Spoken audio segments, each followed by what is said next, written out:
Vladimir Putin has teased the UAE as a possible neutral venue for his potential upcoming meeting with Donald Trump as the deadline for a ceasefire on the war with Ukraine nears.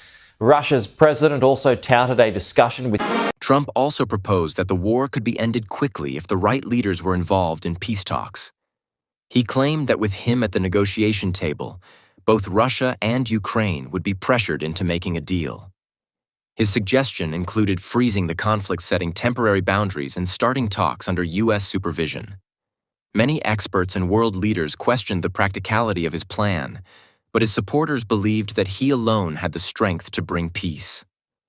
In 2025, as the war continued and the U.S. elections came closer, Trump's message on Ukraine became a central part of his campaign. He used every opportunity to argue that Biden's foreign policy was weak and dangerous. At town halls, rallies, and debates, Trump stated that the world was less stable under Biden and that the war in Ukraine was proof of failed leadership. He told the American people that under his leadership, the world feared and respected the U.S., and that peace was more likely when America was strong. Trump's statements reached not only American audiences, but also people in Europe, Russia, and Ukraine. In Ukraine, many saw his comments with caution. While some Ukrainians hoped for peace, others feared that Trump's return to power might result in reduced aid and pressure to accept a bad peace deal. Ukrainian officials remained quiet about his comments, but made it clear that they expected continued. Putin and Zelensky agreed to a summit yet? And where and when would that be? Well, there's a very good prospect that they will. And we haven't determined where, but we had some very good talks with President Putin today.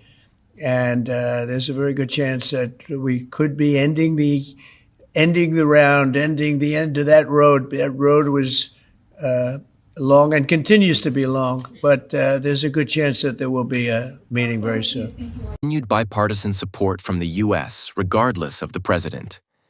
In Russia, Trump's comments were reported widely on state media. His criticisms of NATO and Biden were used by Russian officials to support their narrative. They claimed that even within the U.S., there was disagreement about the war and that the West was divided. Some analysts believed that Putin saw Trump's rise in the polls as a possible opportunity to shift the balance in negotiations or battlefield strategy. Despite the controversy, Trump stayed consistent in his messaging. He said that peace through strength was the only way to stop the bloodshed, and that endless funding of war without negotiation would only bring more suffering.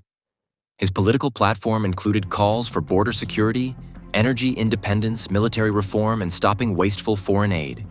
Russian President Vladimir Putin has indicated the United Arab Emirates as a potential venue for a much-anticipated meeting with the US President Donald Trump.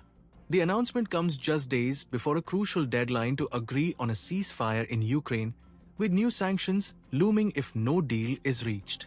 Earlier in the day, Kirill Dmitriev, Putin's special envoy, confirmed that he will meet Trump next week, signaling that preparations for the summit are underway.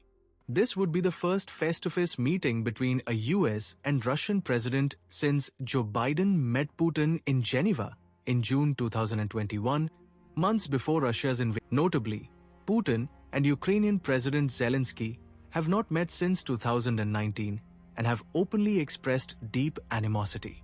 Meanwhile, the possibility of Trump re-entering diplomacy, particularly in the Middle East, highlights the UAE's rising importance as a diplomatic hub capable of bridging East and West. As the world watches closely, will the UAE-hosted Putin-Trump summit ease tensions or only raise the stakes in an increasingly complex geopolitical struggle? Ukraine became a key example for his arguments about misplaced priorities and global instability. Trump's political passion remained high throughout 2024 and 2025. He traveled across states, speaking to crowds, delivering strong messages, and using every platform to present his vision. Ukraine and Russia were not just global issues for Trump. They became symbols in his campaign, representing the choice between global entanglement and national focus, between weak leadership and powerful diplomacy. In conclusion, Donald Trump's position on the Ukraine war was shaped by his America First philosophy, his belief in strong leadership, and his desire to win back the White House. His comments stirred debate across the world. Supporters praised his vision while opponents warned of the risks of his approach. Whether right or wrong, Trump succeeded in making his voice heard loud and clear.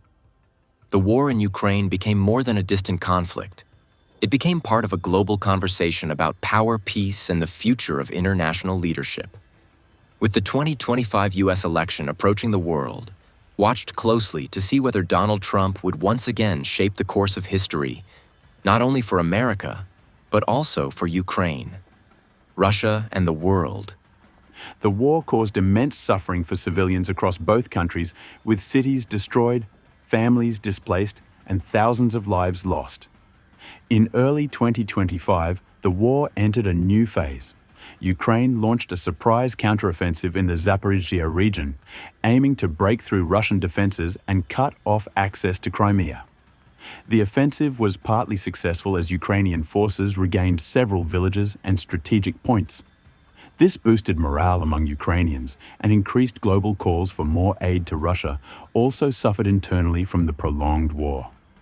Protests broke out in several cities, with citizens demanding an end to the